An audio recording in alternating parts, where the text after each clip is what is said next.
welcome back to the Meet the Translator podcast. My name is Dot, and in this episode, I'm joined by genealogy translator Katherine Schober, who's going to tell us all about what she does. We're going to find out how and why Katherine got into genealogy translation, as well as what it entails, what she finds most challenging and rewarding, and how you can branch into this specialism too if you're interested. I hope you enjoy the episode. Hi, Katherine. It's really great to have you on the podcast today. Thanks for coming on. Thanks so much for having me. I'm excited to be here. So can you tell me a bit about yourself, what you do, and your journey to becoming a genealogy translator? Sure. So I'm from St. Louis, Missouri, which is right in the middle of America. But now I live in Oregon on the West Coast. And how I became a genealogy translator is kind of a curvy path. I got my master's in German. So I always wanted to do something with the German language that was different from teaching. I do enjoy teaching, but I wanted to do something where I was using the language myself. And I ended up living in Austria for 4 years. I did my master's over there for 1 year, and then eventually went back and taught English over there for another 3. And that was until 2014. And at that point, I was married to an Austrian, and we decided we wanted to move back to America. So we moved to Boston, and I was trying to find a job and ended up working as a project manager at a translation company for a while. But that still wasn't using the language myself. You know, I was still really just assigning projects to other translators. And I was jealous of the translators I was assigning work to. I wanted to be the one translating. So eventually I stopped working there and started my own company. And when I was doing that, I read a lot of books. I don't know if you're familiar with Corinne McKay's How to Succeed as a Freelance Translator. I read that, like any podcasts, any books I could get my hands on. I tried to really absorb all the information about starting your own business, starting your own translation business. And at first I was just trying to translate, anything anybody would give me, anything and everything. But I've always loved history. I've always been fascinated by history. I've read a lot of historical fiction, any historical TV shows I love. And so I started reaching out to different genealogy societies just because I thought, they might have people who have historical documents and they might want them translated. So I spent a lot of time sending hundreds of, maybe close to 1,000 emails to any genealogy society I could find in America with a focus on German. And I read in all those books and heard on all those podcasts, for maybe 50 no's, you might get 1 yes. So I tried to, not be discouraged if I didn't hear back from anybody and just be excited about those few yeses. And eventually people started saying yes, and I started working, and eventually I started getting enough work that I could really just focus on the history and genealogy and start saying no to all the other things, which, I was doing some medical and legal, and as I'm sure you and your listeners know, not just anybody can do that. You have to actually know medical terminology and legal terminology, which I did not. So it was probably better for everyone else when I stopped doing that. But yeah, so then I just kind of was lucky enough to get enough work in the genealogy industry and was able to turn it into a full-time career.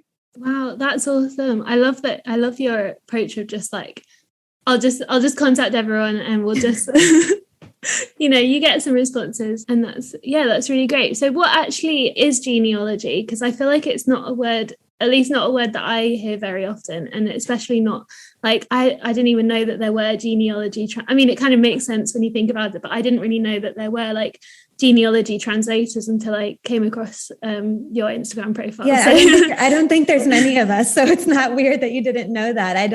I think I kind of made up the terminology myself. There are definitely other people who translate in the genealogy field, but it's not, something that everybody knows about or anything like that. So genealogy is the study of people's families. So it's tracing back your lineage, as far back as you can go, and finding out, especially, in America and England and Australia, where people may have come from different countries. So finding out where your ancestors came from, who they were, when they were born, when they got married, when they died, and things like that. So At the beginning, it was really, people were like, oh, you can make a career out of that. Do you work full time? And at the beginning, I really felt like I had to prove myself that it was a real job and that I was really making it work. Now it's been about 6 years of solely genealogy translation.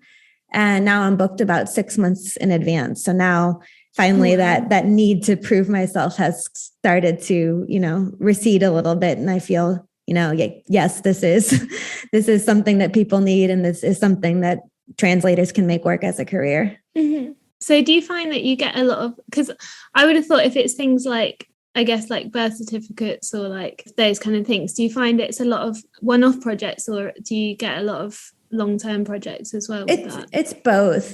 So there are people who just find like a birth certificate, like you said, and just want to know what it says. And then there's other people who really are into their genealogy. So when they find that one birth certificate, there's a name on it that leads them to find, their parents' birth certificate and so on. And so luckily, once you build that relationship with your clients and you get to know them and know their family story, like I said, you build the relationship and kind of they keep coming back and you keep working with them and get to know them better. And there's other people who, have like a bunch of family letters that they want translated. And maybe they have hundreds of letters and want to do them over a period of a couple of years. So it really just depends. I have people I work with a lot and then people who are just one-off projects, like you said. So I guess it's more sort of, because I feel like with a lot of translation specialisms, we do a lot of like business to business kind of work. Do you find that yours is more like business to customer? Because exactly, it's 99% that. I don't know if any of your listeners have heard of the show Finding Your Roots. It's a PBS show about famous people who go on there and have their genealogy researched. So I've worked with them. So that would be a business. I've worked with the History Channel once, so also a business. But really, besides like those kind of projects, every once in a while, it's people, it's personal customers who are researching their family trees or who have all these old documents in their attics or basements and just want to know what they say. So it's I like it because you really get to know your clients and they're so excited. Like that's what I love is, they've had these letters for years or decades and to finally know what they say and, know who their grandparents were, great grandparents were, and hear the actual thoughts and hopes and dreams of their great grandparents from the letters. It's really fun for me and definitely an extrovert, which is not something you hear a lot with translators who work from home.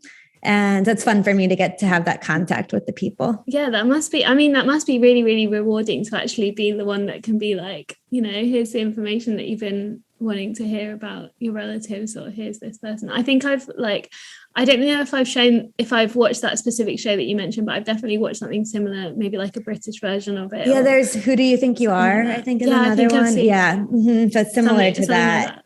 Yeah, so it's just fun, and I was so excited the first time they contacted me, and it's so cool to get to see your name on TV and things like that. So, but it's just fun to get to be a part of one, like super exciting things like that, and then two, personal things like when clients have, individual projects. I like both of them a lot. Mm-hmm. I guess it's like a good thing as well about having such a kind of unique specialism. And when you put it out there and like with your website and everything, like it's so obvious what you do that like if anything like that comes up, like you're the person that people will go to because it's so obviously what you do.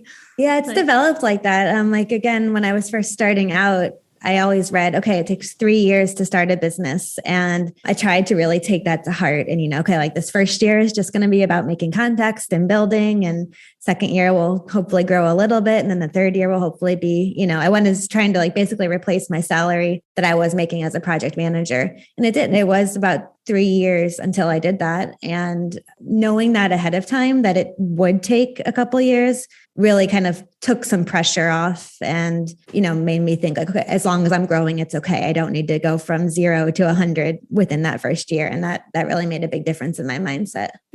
That's a really good thing to think about actually. Cause I feel like a lot of the time a lot of freelancers, we jump straight into it and we're like, oh no, like, why am I not making a full like salary that I wanted straight away? But that's a good mindset to have.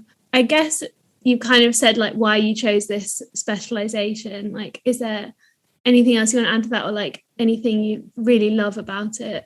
For me, it's just fascinating how people stay the same throughout centuries. I've translated diaries from the 1800s where people are, writing about, oh, my neighbor is so annoying. Like I have to, I had to cross paths with my neighbor today and she just talks and talks. And, that could have been written or in a text message today from anyone from the 21st century. So, but good things too, like, oh, I love my son and I'm so excited he's coming home for Christmas. It's just, it makes sense. Like maybe it seems obvious, but to me, it's just kind of fascinating how humans, even though the world around us has changed so much, like the basic emotions are really exactly the same. And I love just seeing examples of that throughout the different centuries, and like basically seeing these people come to life is one of my favorite things. Wow, it must be.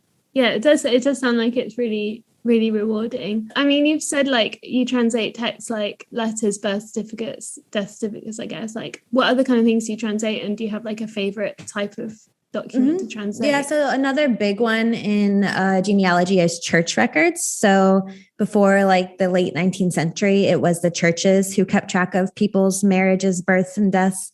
So there are these big church books with all of these different entries, and they go back to, you can go back sometimes as far as the 1400s. There was the 30 Years' War in the 1600s, and a lot of church records got destroyed at that point. But if people are lucky and their church records didn't happen to be destroyed, some people have been able to go that far back. So church records are a big thing I translate. And then, like you said, the birth and death and marriage certificates, which kind of came later, it was 1876 when those kind of came into existence in Germany. And then letters and the diaries. And those are my favorites because, like I said, you get the juicy stuff in those letters and diaries. I've done some love letters from the late 1800s. And that was just like, oh, these are, I don't know if their grandchildren want to be reading these. These are a little risque love letters here. So that's fun. And what else have I done? Newspapers, different newspaper articles about people, photo albums. Like a lot of people have photo albums that their grandparents maybe kept, or great grandparents, and postcards, pretty much anything and everything that people get their hands on. Wow. Does sound like you've got a lot of variety there. Yeah, it's not boring for sure. I get, like I said, I get most excited about the letters and diaries, especially the diaries, because then you have maybe hundreds of pages all written by one person, and you feel like you really get to know that person and get to know, what their thought processes were. And I often think like they would probably have never thought that some American 200 years later is reading their private thoughts, So that's kind of fascinating to me. And I did one diary where she was the woman who was writing, her husband was stationed in Thailand. I think it was early 1900s. And she was traveling to Thailand to go visit him with their 1-year-old son. And it was a fascinating diary because she basically wrote down all the different places they stopped at. And they traveled from, I think, Germany to around England and France, and then down through like Africa and the Suez Canal and over to the Middle East. And they would get off at the different ports. So that was really exciting. But the thing that was kind of got a little bit boring, which I feel bad saying, is that like she would spend probably 3/4 of every page saying how much she missed her husband, which sounds romantic, but it was literally like hundreds of pages of, I miss my husband. I miss my husband. And, as translators, when you're translating the same sentence over and over for hundreds of pages, it's like, okay, we get it. But then I was like, okay, well, at least she's getting closer to Thailand. Like she'll see her husband soon. I'm excited. But the diary stopped right before she got to Thailand. So after all of that missing and hope and anticipation, I never got to hear about the reunion. So I was a little disappointed. So it sounds like you're reading like an adventure book or something. It was like that, but with no ending. Yeah. So you don't always get the nice proper endings that you hope for in translation. But it was still a fun project. That does sound fun, actually. So I guess like one of the biggest differences between your specialization and a lot of other specializations in translation is that you probably get given the text in like handwritten format most of the time, I guess. Like how is that? Like, do you is it hard to like, I feel like sometimes I can hardly even read people's handwriting in English, let alone like in German. And you probably have, because I guess another thing is like with doing historical things, they'll have used completely different forms of German and written things differently and everything. How does that work? Like, how do you manage to do that? Yeah, that's a really good question. And that's actually why I've been able to kind of specialize so much, is because there is this old type of handwriting that was used before World War II in Germany that even modern Germans can no longer read today. So it's a completely different type of handwriting that was taught in schools, from parts of it, began in the 1600s. This specific set began in the 1700s and then taught all the way up to World War II. And then it was actually Hitler who said, no, like I want that the people in the lands I'm conquering to be able to read our handwriting. So he really started this campaign to switch the type of handwriting to the Latin handwriting that, we all use today and that the Germans use today as well. So that's really been probably a big advantage for me, is that I'm able to read this handwriting when not a lot of people are. And I mean, I taught myself. So I remember the first time someone sent me a document, and it was before I actually was translating as a career. Someone was just like, okay, like, oh, I have this old letter. You speak German. Can you look at it?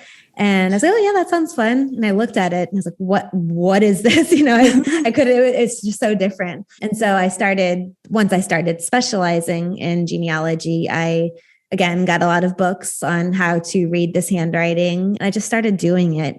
It's one of those things, the more you practice, the better you get, like any other skill. As I mentioned, my husband is from Austria, and his grandmother actually learned the handwriting back when she was in school.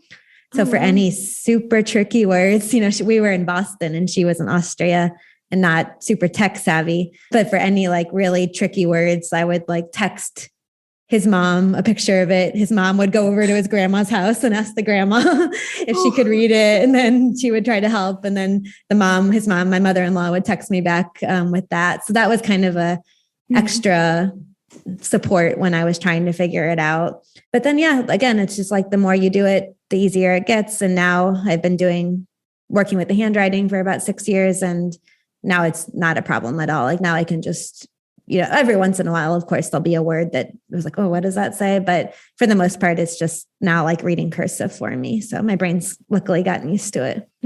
Do people usually give you the original documents, or do you often just have to look at a scan of it or something? I actually prefer to look at a scan of it.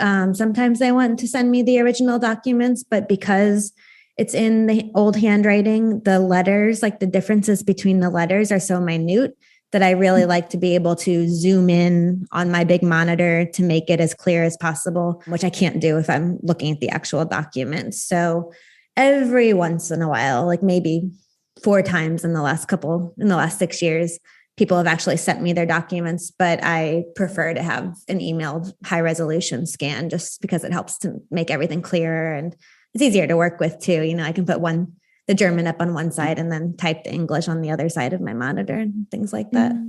Oh yeah, that makes sense. And I guess you like send them back a file just as a normal text document. Have you ever had anyone that's like, I want it returned handwritten as if it was like an English equivalent? No, but some people, like I actually before COVID, went to a lot of conferences where I would, have a booth and sell my books and things like that, and advertise my translation services. And some people would want me to sign my books that I've written in the old handwriting. And I am the least artistic person probably that you've ever met. Like I was a very good student in school, like got all very good grades except for art. Like art was my downfall because I'm so bad at it. And that has somehow translated into, this handwriting it's very beautiful, and I can try to write it, but I am not good at it. So I'm great at reading it, but not so good at writing it. So I did end up signing that man's book who asked, but I was so embarrassed about it afterwards because I was like, it did not look good. And he kind of looked at it and was like, oh, thank you. So if anyone asks me in the future, I should probably just say no for their sake, because I don't think they'd be happy with the finished product. So normally I type out how it works is they'll send me their document if it's a handwritten letter, and then I'll type it all out for them in German, because some people do have a little bit of German language skills. And even if they don't, other people kind of just like to see what the German words are. And then I'll translate it into English from there. So they always get a text file with the types German and then the translated English. Oh, okay. So it's almost like as a subtitler, I'm kind of comparing it to just doing like a transcription. Yeah, exactly. That's what I call it too. Oh, okay. Exactly. Yeah. So I read on your website that you translate from 4 different German scripts. What are the scripts and how are they kind of different from each other? Mm-hmm. So it's actually 3 scripts, and then I think modern German was the 4th one. Mm-hmm. When you said that, I was like, what is my 4th one? So I have to go back and look at my website. And then just modern German is the 4th one, which I guess counts as a script in itself. So there is Fraktur, which is kind of that typed Gothic looking text. If you've ever seen any like typical German image or something like that, it's like that old like German Gothic looking font. So that's a lot of times what newspapers were written in or were printed in before. So I do that. And then there's Kurrentschrift, which is, it translates as running script. So Kurrent is kind of like the Latin word for running, which is correre or something. I don't speak Latin, but I'm trying to remember my Italian. So it's running script. And that's the main one I do. It's a very flowy, beautiful, that old German handwriting. And then in the early 20th century, a subset of that script developed called Sütterlin. And that's part of Kurrentschrift, but it's a little bit more boxy and kind of just more modern looking in a way. So that's more early 20th century up until World War II. So those are the 3. Oh, okay. Do you find they're like quite different from each other? Like, when you learnt them, did you have to learn them like separately, or was it kind of easier when you'd learned some of them? Yeah, more that. So like Fraktur for me is very easy. Like it's type. It's not easy for everyone. Like I have to remember that like when my clients are looking at it and trying to do it, like it is different enough that you do have to give your brain sometimes to adjust. But I think it's, it's typed. So it's definitely easier than the handwriting. So I really think people can do it once they have a key and kind of let their brain get used to it. Kurrentschrift, which is the one that started more 1700s to be taught in schools. That's the one I do the most. So that's like 1800s. That's the easiest for me just because most of the documents I translate are 1800s. So that's probably, which is really funny because I can actually read that better than I can read my mother-in-law's handwriting nowadays. It cracks me up. And she has the 20th century handwriting. So it's actually easier for me to read documents from the 1800s than her very kind birthday cards. And then Sütterlin, I can also read well, but I do less documents from the 20th century. So sometimes maybe I'm like 1% slower with that or something like that. So it's, it's the more you do something, the easier it gets. And since the most I do is from the 1800s, that's really my strongest, I would say. Then I've done some 1500s and 1600s as well. And that's also kind of a type of the old German handwriting, but it's definitely more flourishy and decorative and loopy. So that I can do, but it definitely takes me longer just because not as many people have documents from that time period. So I haven't been exposed to it as much as the others. So that's doable, but more of a time, takes more time. That makes sense. So because I kind of would have thought that might have been one of the most challenging things about what you do would be just to like figure out what it says in German in the first place. But I don't know, like what do you see as the most challenging part of your job? That definitely was at the beginning. Like when I was first starting out, I would definitely say that was the most challenging part. But now after doing it for so long, I've gotten really fast at it, which is great. I think one of the most challenging parts is finding the old-fashioned vocabulary words, just like any language, words that were used 100 years ago have died out. And on the modern internet, there's not always, the answer for what that word means. There's a great German to English genealogical dictionary by Ernest Thode. If any of your listeners happen to be in the genealogy field and need a dictionary, that's been a huge help. It's like 200 pages of just German genealogical words that you'll find on your documents. So that's a really great dictionary. But it's not everything. The farther back you go in time, the more obscure the words get. So kind of honing my Google skills and just trying to, hope that somebody else has asked the same question that I have. I I do a lot of Googling in German because when you're trying to find words from the 1600s, there's not a lot of English speakers looking those up. So I guess just trying to find like different tips and tricks to finding the meanings of those very old-fashioned words that's probably the most challenging. Sounds like it requires some really great research skills. Yeah, and it's been kind of fun to develop. It's kind of like a puzzle. You'd be like, okay, like I have no idea what this word means, or maybe like a slight idea from the context, but you're not confident enough to translate it for a client. And it's kind of fun to see like, okay, what word can I type into Google to try to get Google to give me the answer? So I like it, but not when it takes 45 minutes to find one word. Yeah, that's understandable. I recently had some, I was translating some Dutch intertitles from a really old movie. And there were a few, most of it I could kind of guess what it was because it wasn't too different from, I don't think it was too old of Dutch for me to not be able to understand it. But a lot of words I was like, it was either just spelt completely different and I had to like say it out loud to try and, because I guess some of the time, like before they had, I don't know about like the spelling reforms or something, that's probably a whole nother thing, but like I guess sometimes like they just spelt it differently, but if you say it out loud you can be like, oh actually that could sound like this other word. Yeah, that's a really good trick, and that was good that you did it, because then it helps your brain to kind of just figure it out. And that is another, like I've translated a lot of letters where the people didn't have much education, and so they just spelled words as they thought they should be spelled. So I do that a lot too, just trying to, talk to myself and say it out loud and almost like shut off my brain to try to figure out like, okay, like it won't make sense if I think in German. I need to just like let myself absorb the language or hear the language out loud to figure out what they mean. So for anyone who might be thinking that they want to, I don't know, become a genealogy translator or something, what skills would you say are the most important skills that you need to do that? I think like definitely a love for history, obviously, first and foremost. Like you need to love your topic or your specialization. Research skills, even though like, I'm not a genealogist, like I don't research people's family history for them. You still need to have those different research skills to, sometimes you do need to like research different documents to find what a word can mean on your own document and things like that.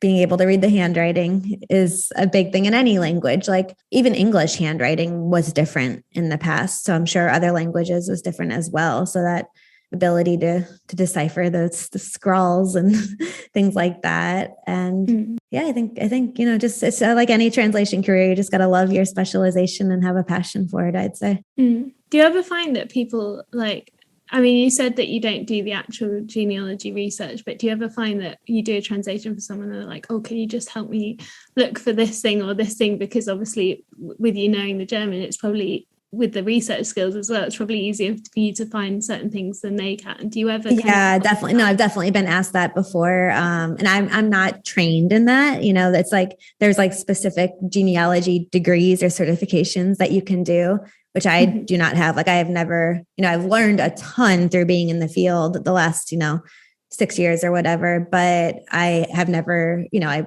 not been trained in the research. So I always, if they ask, I have people that I refer them to who have been trained in the research part of it. But I did at the beginning, I was always saying, I do the translation, not the research. If you would like a researcher, here are the names, which makes sense. People, it makes sense that people would think that you do that too. But for me, it's two very separate things and two very separate skills. Yeah, that makes sense. I guess it's like I'll create subtitles for someone, but if they were like, oh, can you also just make me a movie? I'd probably be like, yeah, exactly. Yeah. No. Like, I don't know if you want me to. It's like asking me to write in the old handwriting. It's like I can try, but it might not be the best outcome. Yeah. So what advice do you have for people who want to, maybe people who are already translators and they're thinking, oh, they'd quite like to specialize in genealogy translation, or I don't know, someone that's I don't know how many genealogists listen to my podcast, but anyone who's like, now I want to become a translator. I don't know. What advice do you have for people that want to do what you do, basically? I'd say like definitely get involved in the field, to really like make contacts with other genealogists. There's a Facebook group called the Genealogy Business Alliance, I think is the name of the Facebook group. And so just making contacts in the field and networking with people, looking up other people on LinkedIn. Like I said, before COVID, I went to a lot of conferences. That's helped a lot. But it's a great field. I mean, most of my clients are retired because those are the people who have more time to spend. It's a lot of time you need to actually research your family history. So not everybody, but for the most part, my clients are retired and they are the nicest people ever. Like it is, I love being in this field. Like everyone's so kind, so helpful, and the clients are all great. And so really just making those connections and getting involved in the industry, I would say would be my best advice. Would you recommend reaching out to, because you said at the start that you reached out to a lot of genealogy kind of societies and stuff. Did that work really well for you? Is that something you'd recommend? Yeah, it definitely, I wish I had better analytics on, how it actually played out. But I mean, that's definitely how I got started. And that's how you get your name out there. And, just not being shy, you need to let people know that you're available, because especially when you're first starting out, like you need to go to people and not just expect people to come to you. So, be brave, get your name out there. I did a lot of content marketing at the beginning. I still do, but I wrote a lot of blog posts and tried to share any information I was learning about German genealogy. And then I would write it up in a blog post, and then I would share those blog posts, on Twitter, on Facebook, on any genealogy website that would let me. I did a lot of guest blog posts at the beginning to try to get my name out there. So I would reach out to other genealogists who had blogs and asked if they would be interested in me writing a guest blog post for free if I could link back to my website. So I think that really made a difference. Really just thinking of any possible way that you can get your name out there and get people to know who you are. That I think was the biggest thing at the beginning. I think that's probably quite helpful advice for any kind of new translators as well. Just no matter what field you're in. Yeah, definitely. Oh, and I was going to say, if anybody is interested in getting involved in genealogy translation, I'm always happy to talk to anybody. I don't know if you'll have my contact information somewhere, but I'm more than happy to, spend however long talking to somebody and offering specific advice. Like so many people were so kind to me when I was starting out, and I'm happy to pass that on as well. It's just, sometimes it's just nice to be able to ask your specific questions to whoever. So I'm happy to talk to anybody who's really interested. What is the best way for people to contact you? And then I can put it in the show notes. Probably my email. So it's Katherine_Schober at Genealogyunlocked.com. It's a very long email. I just actually rebranded my website and got a new email address. And I didn't realize how long that email address was, but if you put it in the show notes, they can, obviously click on it and then feel free to reach out and contact me. I will do that. Another thing I was going to ask you actually was with sort of finding clients for genealogy translation. I know you said that most of them are probably direct clients and individuals. Have you ever worked with agencies on this kind of thing, or are agencies a sort of no-go in this field? I think I'm actually a little bit too expensive for agencies. I've had a couple reach out and ask me, and then I've given my quote and stuff. And I don't think I've had very many actually accept the project. I think, because agencies take a big cut as well, and usually are paying translators a little bit less, I would say, at least from my experience as a project manager. So very rarely, I can't say that I've never done it in the last 6 years, but it's mostly direct clients. That makes sense, really. I guess especially if you can get mostly direct clients and individuals, then you can charge that it's completely different rates from what you do for agencies. Exactly. And I was at the beginning, I was on the Pros or Prosy. I never know how to pronounce it. I don't think anyone knows how to pronounce it. But I was on that website. I was on Translators Cafe. I was definitely getting my name out on all those websites. So, especially if you're starting out, that's, it doesn't hurt to get your name out there and anywhere you can. So, because I have seen, I know you said that you're happy to talk to anyone, give advice and stuff. I have seen on your website that you also have courses and webinars and even a membership as well. Do you want to tell me all about those? Sure. So those have kind of evolved in the last few years. So my main course that I think I came out about 2 years ago is teaching people how to read that old handwriting that I was talking about. So like I said, I was teaching myself. I was trying to find any books I could on the topic. I was going to my Austrian husband's grandmother to help me. And so I wanted to make it easier for people to really learn the handwriting all in one place in a fun and interactive way. Mm-hmm. So I made an online course through Teachable. And I think it's fun. We have like a lot of like flashcards and matching games and tests and quizzes and video PowerPoints. So people can really start with knowing nothing and then build all the way up to being able to read the handwriting on their genealogical documents on their own. So that's been the main course. And then this week I am launching my newest course, which is German for genealogists. So it's for, like we were talking about earlier, there's a specific, some words are very old fashioned. The spelling is different. So if you go to learn German, at a regular college or a German, any German class or Duolingo, you're not going to learn the exact type of German that you need to be working with these documents. You're going to learn a lot of extra stuff and you're going to miss out on a lot of stuff that you really need. So that's the newest course, is really focusing on that German language skills for genealogy documents. So I'm really excited about that. It's been about a year in the making, and I'm excited to get that out into the world. Mm-hmm. And then the webinars I do for free. Those are it's really fun for me because, like I said, I love working with people, and most of them are live webinars where I get to interact with, a bunch of my clients and other people as well, and teach them something about genealogy, whether it be working with church records, like how can you work with church records if you don't read the handwriting or speak German, or what websites are available out there for helping you with the handwriting. Mm-hmm. I do one on like Google, like how to Google to best find your genealogy results. Doing one this week on German names, so different naming patterns in German genealogy. So just kind of all various topics on German genealogy to help people work with their documents. And I really do love to teach. Like I said, I wanted to use the language myself, but I love to teach as well. So it's kind of an opportunity for me to get to teach as part of my career. And then the membership is for people who already can read the handwriting or can read it decently well, and they're trying to work with their genealogy documents themselves, but they get stuck from time to time on, tricky words, like maybe tricky towns or names or things like that. And so I have a Facebook group, and we meet once a week, and my members will then post their documents to the Facebook group and say, okay, can you help me with this word? I just can't read it. Or what does this mean in German? So it's kind of like an office hours for people who are really doing their genealogy by themselves, but want like a tutor or want, to be able to go to the teacher's office and say, can you help me? And it's really fun. We have a great group. We meet, like I said, every Wednesday, and we all learn a lot from each other because everybody has different questions and everyone can see each other's questions.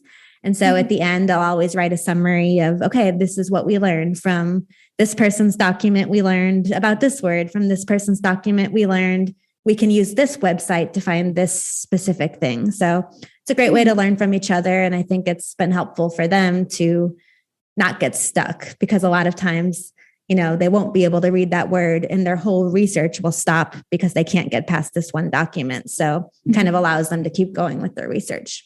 It sounds like it's also quite a good way to kind of offer your services at different price points, because I guess if someone comes to you and wants something translated, but can't quite afford to have it all translated, you can offer them an alternative where they can do it themselves and just kind of, you can help them through it or something like that. So exactly. Yeah. And a lot of times people will write me emails saying, oh, I can read most of the document, but can you help me out with these couple words? And every once in a while I can, but I've gotten so busy that, so many people write me that, and I don't unfortunately have time to help everybody. So then I can refer them to this monthly membership and say, one, you can get help right away, because like I said, I'm booking about 6 months out. So instead of waiting 6 months, you can join the membership, post your document in your group, and get the help next Wednesday. And then two, it is more affordable than having the whole document translated as well. And people enjoy it. People like to try to do it themselves. And, you get that sense of satisfaction when you solved it by yourself too. So it's been really fun. It's probably quite nice as well, having the little community of other people all doing the same thing. I guess especially if most of them are kind of retirement age. Just having other people doing the same, it's almost like a hobby for them, I guess. It really is. And it's I think with the internet, it's so great how you can connect with people from all over the world doing this thing. There's not everyone loves history and genealogy, and we all have family members who you try to tell, I found our great-great-grandfather, and they don't really care. So it is, some people love it and some people aren't as interested. So it's so nice to have this community where other people, cheer you on and get excited for you. And we do quarterly Zooms as well, where we all, meet on Zooms and we get to see each other's faces and talk to each other. And it was really nice. And we have people from all over the world. So some people are in Australia, can't be there at the exact time we do it, but they just post their documents the night before, and then they can always come back and check then. So people who are still working or who are in a different time zone, it doesn't have to be live. They can just upload their documents and then come back and check the answers when they're done. So we've tried to make it work for everybody. And luckily it's been really fun so far. Yeah, that does sound really great, actually. And I guess your courses as well could be quite useful for translators who are specifically doing German into English and wanting to get into genealogy. It's probably quicker. Exactly. Yeah, I actually do. So I have a couple women who help me out with projects now, they're kind of freelancing for me. And one of them has had some experience with the script, but not a ton. And she wanted to get better. So I kind of just sent her to the course, and she was able to really refresh her skills for the handwriting by doing the course. So it is, I have had some translators take it as well to just really get that confidence in the handwriting. That sounds awesome. I love I love hearing what you do, because it just sounds like such a nice variety of different things. It sounds like you must have quite a variety in your day-to-day life. It is. It's been interesting kind of to see over the years how, at the beginning it was all translation all the time. And now it's just kind of developed to be much more well-rounded, I guess, of courses and teaching and membership and translation still. I don't want to give up the translation, A lot of people have said, will you just kind of focus on this and then not translate as much? But I love the translating part of it too. I think, like I said, I just love working with the documents and the letters and the diary. So I'll always keep that a part of it for sure. Oh, that's great. I think I've kind of asked you everything I wanted to ask you. Is there anything else that you wanted to talk about or mention? I don't think so. I feel like we've gotten to cover a lot, and hopefully it's been helpful for people. And if anyone hasn't read Corinne McKay's book, How to Succeed as a Freelance Translator, that was my Bible at the beginning, and I would highly recommend it. And then if anyone's getting into the genealogy world, like I said, that the dictionary is wonderful, and everyone's welcome to contact me for any questions. So hopefully it helps some people, and thank you so much for having me.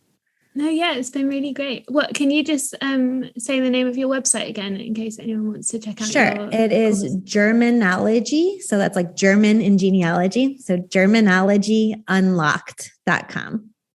Perfect. I'll put that in the show notes as well, so it's easy for. Perfect. And then my last name, I think if you want to look me up, it's the Austrian spelling. So it's Katherine and then Schober, which is SCHOBER. If anyone needs it for that email, it's that SCH throws people off sometimes. Awesome. I'll make sure to put that in the show notes as well. Thank you so much for taking the time to come and be on my podcast and share, everything about what you do and give some advice as well. I'm sure it's been really interesting and useful for a lot of people. Well, good. It was a lot of fun talking with you, and thank you for having me. Thanks for listening to this episode on genealogy translation. I hope you found it as interesting as I did. Thanks again to Katherine for joining me today. If you enjoyed the episode, make sure to let Katherine know, and if you have any comments or questions about the Meet the Translator podcast, send an email to meetthetranslator@gmail.com.